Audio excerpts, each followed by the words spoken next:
Yo guys, it's me, Matrix here, coach of the Welsh Wailords, bringing you week 3 of the VDL Season 7 Draft League, VCreate. This week we're up against Gumi of the Rolled Gold Pretzels.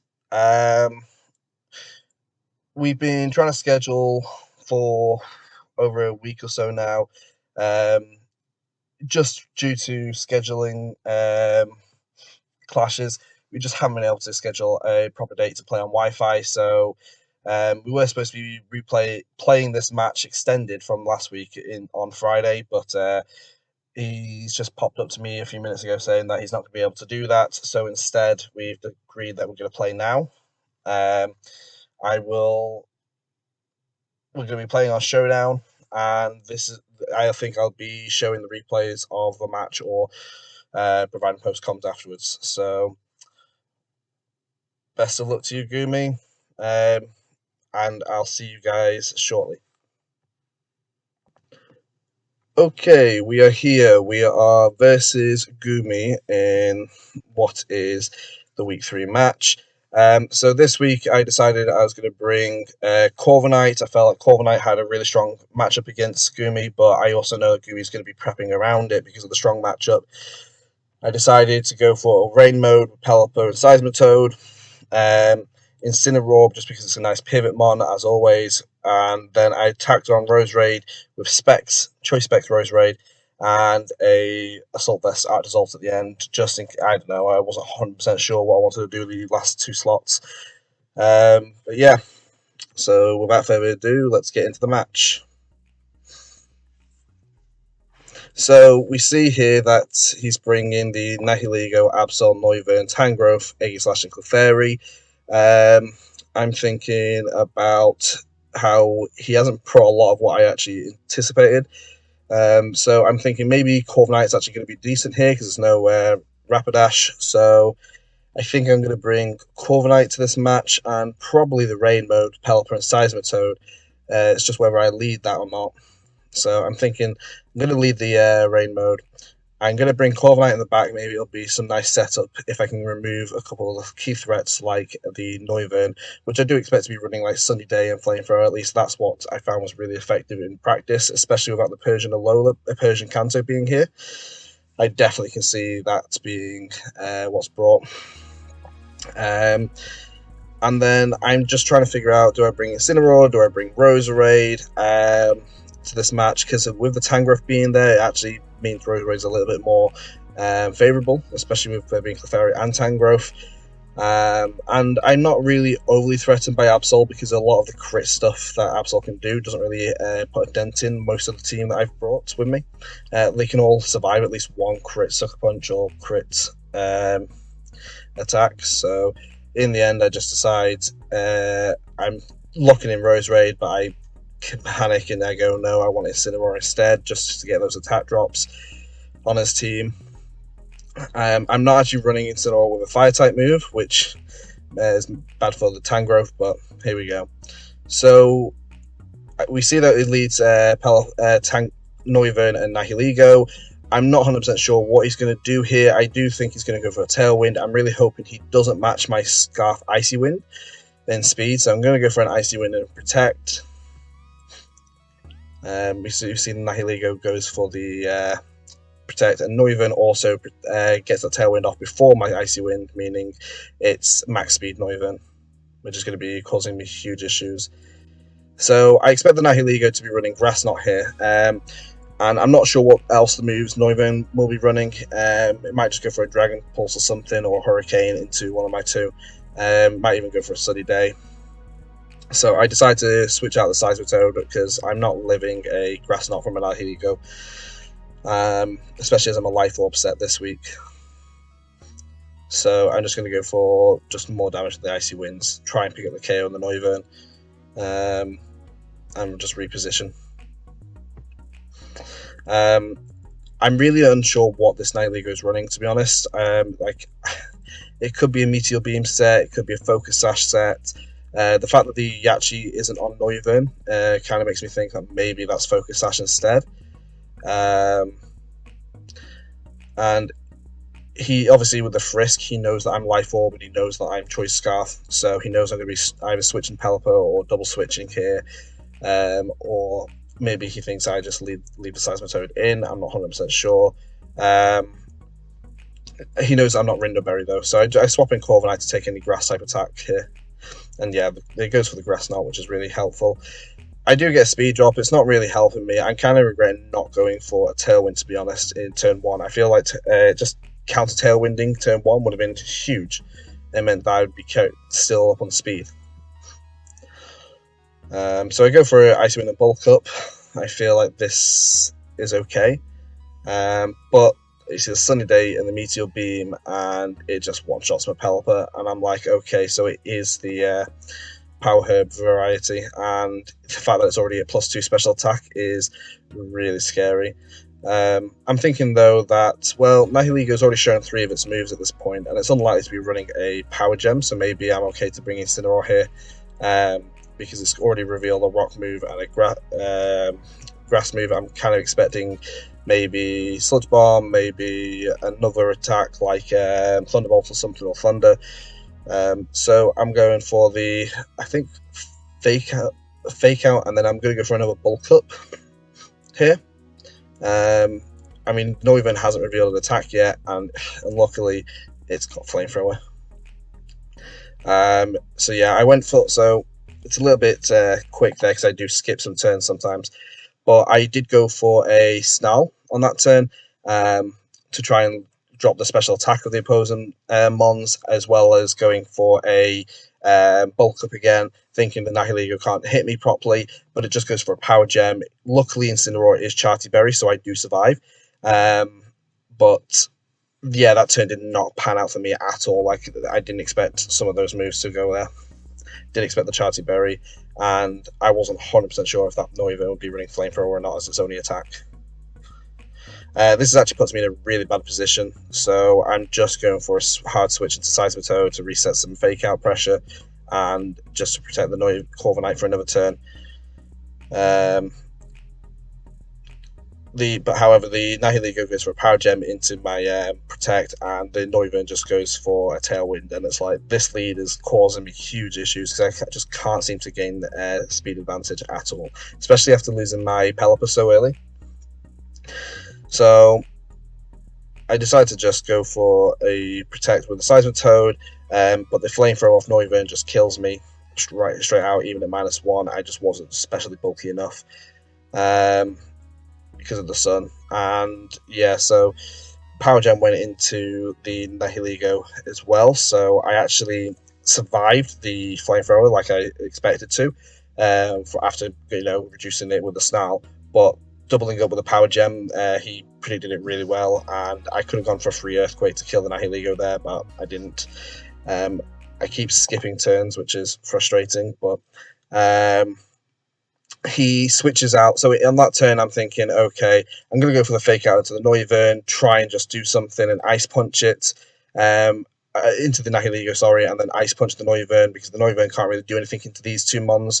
The Tailwind's already up, but as expected, he does just go for the hard switch into one of his other Mons at the back to preserve KD, and at this point, it's like, yeah, that's completely understandable. He gets the Egg Slash in for free.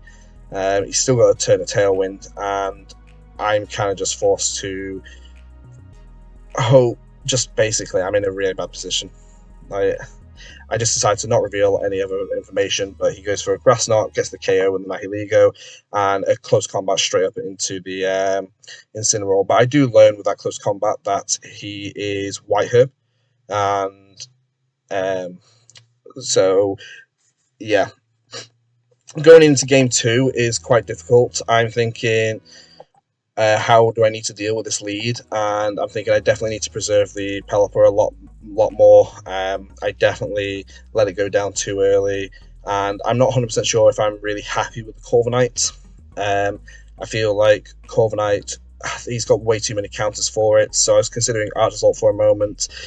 I decided to definitely want Pelipper in this game. And it's, how do you manage I know Nihiligo can take on can be KO'd by Seismitoad, but I need to put it into a position where I'm able to put the pressure on, which means I need to have my own Tailwind or my own Weather up.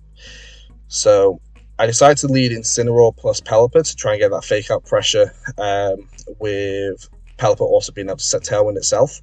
Bringing Seismitoad in the back, and then it's a toss-up into what is my last mod I want to bring. And I decided to go for Roserade because of its speed is so much naturally higher than the others anyway. So I'm going to be outspeeding the mons like Aegislash and Tangrowth outside of Tailwind. It's going to be easily tanking hits from the Tangrowth, and there's only Rock and Grass moves on the Nihiligo. So there's only the Fire-type moves from the Noivern that's really threatening. We do see the same lead again. So I do decide to just go for the fake out into, I believe, the Nihiligo, just so that he can't Meteor Beam me if he wins the speed tie, and I go for a Tailwind myself. But he does go for the double protect, which is to be expected. I get the Tailwind off. I am forced to go for a switch out here, and I decide to switch out into Roserade, I think, whilst going for a Snarl with Incineroar to drop the special attack of both mons. Or did I decide to go for the parting shot? I'm definitely trying to figure out, like, do I go for the Snarl, do I go for a parting shot? And so I go for the parting shot into the Nihiligo. Just thinking that I might be able to get away with it because of, the Tailwind coming out. So he gets the Tailwind up with Noivern, and I do get that drop on the Nihiligo, which is really nice. And it allows me to basically reposition. And even though he's got Tailwind up himself, it's here I'm trying to figure out, like, okay, I can speed tie the Noivern again and outspeed the Nihiligo, or I bring Seismitoad out and I can just do big damage, and it's just whether, like, I'm guaranteed to move first here. The thing I've got to watch out for is the fact that he could just go for a protect Sunny Day, and I'm trying to figure out, like, what should I do attack wise. So I think the best call here is just to try and get damage with an Earthquake, and I just go for a Weather Ball into the Noivern slot. So he does protect the Nihiligo, switches out into the Aegislash, does big damage. I do huge damage into my own Roserade, but that Weather Ball did really nice damage as well. So I notice here that I've only got one turn left of Tailwind.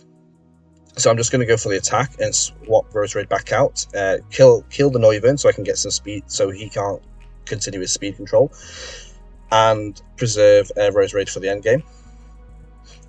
He goes for the Swords Dance, which is quite surprising. I've seen him use Swords Dance before, and I'm kind of worried here. He's got some Shadow Sneak, but I don't think he's able to do enough with a Shadow Sneak into any of my mons. But I do think that I'm worried about this Nihiligo being faster than my Pelipper here. That is just going to go for a Meteor Beam and absolutely destroy me. So I decide to risk it and just go for the Incineroar and switch in. It will live a Meteor Beam, a +1 Meteor Beam. And I just want to be able to preserve Pelipper for late game. So I go with the Incineroar switch in. Protect Seismitoad in case of the Grass Knot. I definitely made the bad play there. He definitely caught me down. But I'm pretty sure a +1 close combat from an Aegislash could potentially put me in range of or KO me, which is why I had to protect the Seismitoad until he was out. So I go for the Earthquake here, and I decide I might as well sack the Incineroar to myself because of I just don't. It wasn't really a safe switch in that I really wanted. I didn't know what he could do there. It was a little bit of a misplay. I probably could have swapped in the Pelipper there and not taken damage, but we do get it to where we can go for a Shadow Ball into the Aegislash and a Liquidation. And I'm really hoping that the Absol targets my Seismitoad here with a Sucker Punch rather than the Roserade.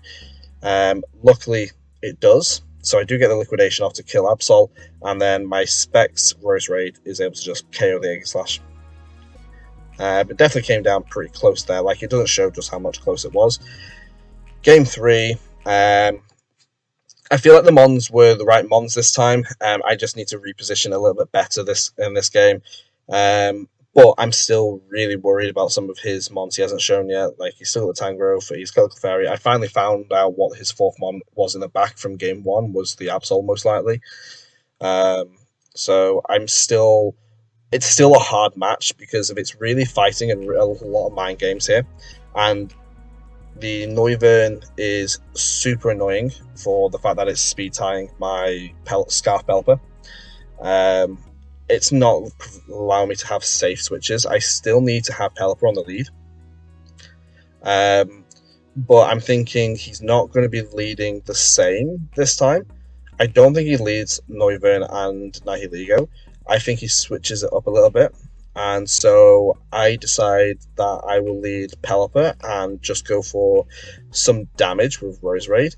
Now, leading Roserade isn't super safe because if he does lead the Nihilego and Noivern, then I'm going to be in a bit of an issue because Roserade can't one-shot either of them.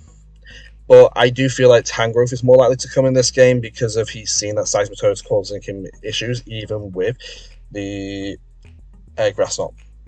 And we predict the lead kind of consistently right. He's got that Noivern and the Tangrowth. And I feel like I'm going to go for a Sludge Bomb into the Tangrowth here because it's just free damage into anything but Aegislash. And I'm going to just set up my own Tailwind. Because I just don't want to be caught outside of Tailwind anymore, especially after game one. I feel Tailwind is the safest. He learns here that I'm Choice Specs and Choice Scarf with the Frisk. So he knows that I'm going to be doing big damage into one of them. He protects the Tangrowth, which makes a lot of sense, to be honest. And I just decide... I start questioning about switching in, and I'm thinking, do I Sludge Bomb the Tangrowth? And I'm like, no, he knows I'm Specs, so it's probably best that I actually target the Noivern, because he's probably going to swap out into either Nihilego or into Aegislash here, and I can get an Intimidate on the Tangrowth if he doesn't. But he actually goes for the Sunny Day with the Noivern, which makes me think, oh, it's definitely a Chlorophyll Tangrowth, which is pretty cool. And I was right, he did switch into the Nihilego, so that was good damage onto the Noivern there. Again, I know Incineroar survives an attack, but it's like, I should probably go for the Fake Out into Noivern here, just in case he doesn't protect or he tries to do something else. I just want to try and get rid of it as best as I can. I don't think he's going to be attacking the Nihilego here, so I feel Seismitoad's a safe switch. So Nihilego goes for the Meteor Beam into the Incineroar for the damage, which makes a lot of sense. He gets it up to that +1 as well, which is really nice for him. And I'm kind of forced here to be like, okay, well, he protected on that Fake Out. I want to get an Earthquake off with Seismitoad here, but does he switch? Does he not? Does he target me here? I'm not 100% sure. But with the Tailwind being up, and I'm more than likely going to be able to get Rain up, I do expect the Noivern to just reset Sunny Day on this turn. Expecting my Pelipper to come in, but which really makes it awkward for the subsequent turn when the Tangrowth's on the field. But I still decide it's worth just trying to get that KO on the Nihilego. And we get rid of it, which is really nice. He does reset the Sunny Day. Good prediction that I was going to be bringing in the Pelipper. Means his Tangrowth's coming in. So I'm still unsure if this Tangrowth's physical or special, and I'm predicting it's physical. So I go for the Intimidate swap in. See the Tailwind go up, and it goes for Growth, which is a really cool piece of tech. It doesn't allow me to know, though, if it's physical or special. I'm still unsure. And it's at this point that I'm like, okay, so he can't. He's got. What's he gonna do? Do I go for the? He's just got set Tailwind up on his Noivern, which means that he's outspeeding me. He's gone for a Growth. He's pretty bulky here, pretty offensive with this Tangrowth. So I decide I'm just gonna try. What was it? It's really playing with the mind games a bit. Do I go for an Ice Punch? Do I sack the Seismitoad? Do I do something with the Incineroar? Like, Incineroar doesn't even have, like, a fire move, so I'm kind of just forced to be like, okay, maybe I just sack Incineroar here, and maybe I just switch out the Seismitoad. So I'm thinking, if I reset the weather, he's unlike he can hit me with a grass move, and I'll probably survive with Pelipper. Or at least I'm thinking I do. Um, and if I go for a fake out into the Noivern, hopefully I can get rid of it here. Really trying to figure out what I want to do. A lot of thoughts are going through my mind in one go, and you can see me just keep switching attacks. I'm just unsure what I'm going to do. But I'm pretty sure I settle on swapping out into Pelipper to reset Rain, back for a future match for the end game, and I go for the fake out to Noivern, just hoping I can catch it. But he switches into Clefairy, which makes a lot of sense, to be honest. Do go for the fake out. He goes for the Giga Drain into the Incineroar, which I'm actually much more happy about, because it means that I've got Pelipper still in the game for speed control, and I can bring out Roserade here. And Tangrowth doesn't really have a lot to really hit Roserade with now that I know it's a special variant. So, because Roserade's pretty specially bulky, more specially bulky than you'd think. And I'm just like, okay, I know all of his mons now that I've seen Clefairy, and it's really safe for me to just go for Icy Winds and Sludge Bomb.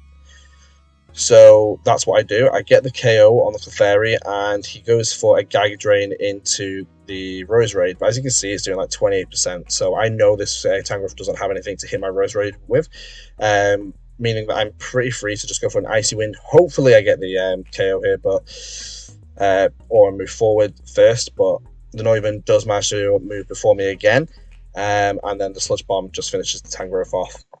If that if the Noivern had gone for like a sunny day there or something, I still don't think it would have made a difference, because he needed to remove the Roserade, because that was putting huge pressures on the Tangrowth in this game too, in this game 3. But with that, we do manage to take the set 3-0, and it means that we take the game 2-1, or the set 2-1, and the game 3-0. So, thanks for watching, guys. Sorry, this has been a bit of a. This video has been a little bit scuffed. I'm just flicking back over to this screen now. We do manage to take the win against Gumi. It wasn't easy. There was a lot of 50-50 reads having to be made by both of us. Like, do I go for the Earthquake here, or am I going to preserve? Is he going to attack me with the Nihilego, or does he protect? I definitely think like just one or two reads a different way, and the game could have gone much differently. Like Gumi even said himself, like if he just protected on one of the turns with the Nihilego, and like rewatching it back, you can definitely see like if he just protected here or there, then he might have won. But it is a case of like when facing Gumi, he's made it a habit versus me at least to like not overprotect because of I don't know what it is he said exactly, but he does tend to, if given the choice of like, do I protect or do I attack, he's just better off attacking, he says. So I was just kind of in the same mindset. Like I was like, he's gonna probably attack me unless I've got fake out pressure, and that's what we saw. Like that was the only time we ever saw him actually protect. But yeah, this was a good result for us. We do finally move on into round 4, and we are one of the only 3-0 teams moving into week 4. So big stuff, big stuff. Gumi, this isn't an official win, as you say. We still need to finally play it on Wi-Fi for an official win. Showdown matches, quick, but they aren't as fun, and they don't count. So I will be looking forward to when we finally play on cartridge. Until next time, guys, thanks for watching.